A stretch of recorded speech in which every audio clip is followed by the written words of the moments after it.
I'm just back from seeing BlacKkKlansman, Spike Lee's new film, and I thought it was absolutely terrific. It's loosely based on a true story. There have been some changes along the way, and it's about a black police officer in Colorado in the 1970s who managed to infiltrate the Ku Klux Klan with the assistance of a Jewish cop with whom he collaborated, so that one was the voice on the phone and the other was the cop in person. It's a completely bizarre story, but it's apparently totally true. And their deception managed to get all the way to David Duke, the Grand Wizard of the Ku Klux Klan, who preferred to call himself the National Director, as they infiltrated effectively a terrorist organisation. It's a very timely film, obviously, what with President What's-His-Name spouting off as usual, and he does come to the fore. The phrase America First comes up as a Ku Klux Klan chant, as in fact that's where it comes from, to the surprise of few. There are phrases about making America great again, that kind of thing.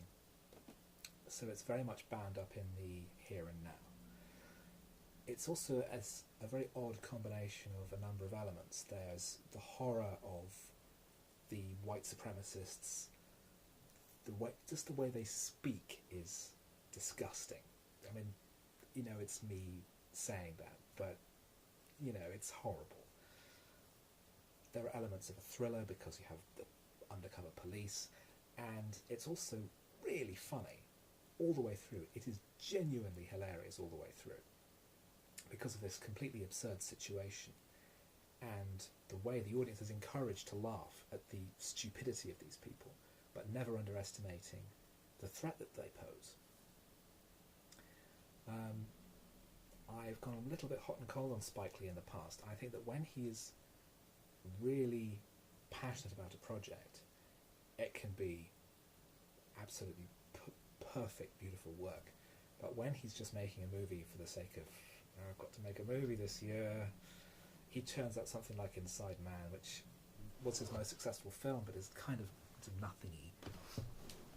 Or we get his remake of Old Boy, which literally nobody saw, and got terrible reviews, and went, as the joke goes, it didn't go straight to video, it went straight to taped over. But here, this is something he's found. Apparently, the project was brought to him by Jordan Peele, but he's totally invested in the material. He makes every just ordinary dialogue scene. He finds a way to make it exciting and dynamic and totally engaging. There are some superb performances. John David Washington in the lead role, Adam Driver as his colleague, Topher Grace, of all people, best known as the star of That 70s Show, and the third villain in Spider-Man 3, plays David Duke. And he has all these sort of superficial charm and basic level of politeness that one would expect from someone who is openly racist. And I can speak from experience on knowing what some of those people might be like. And it's a superb performance. He's an utterly loathsome individual, and you can see his ilk every day right now. But the film is a warning. There is dialogue during the movie where the main character says, he can't imagine, someone like David Duke running for president, and he's told by a white colleague, "You're being naive." He's washing his rhetoric so that all of America's problems can be blamed on black people or people who aren't white. And that's exactly what's happened. That's what's happened in the US, that's what's happened in the UK. And the film ends with footage from white supremacist rallies in the last couple of years and a dedication to the white anti-fascism protester who was murdered in Charlottesville, I believe. Was run over by a car that just ploughed through the crowd.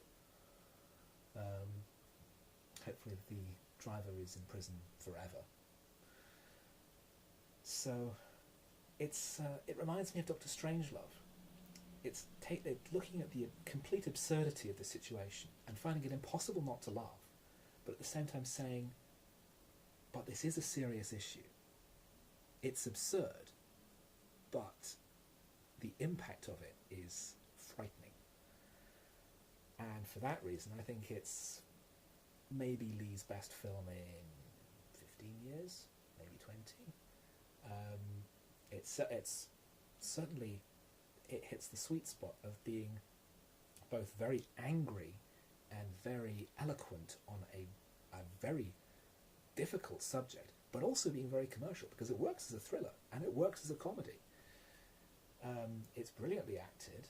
The whole cast is superb. Alec Baldwin crops up briefly for a cameo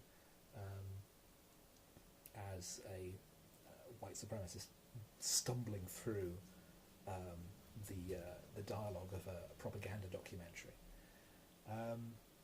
It's shot in a very dynamic style. There's some really interesting tricks of editing being used. It's a superb piece of work. It's very accessible.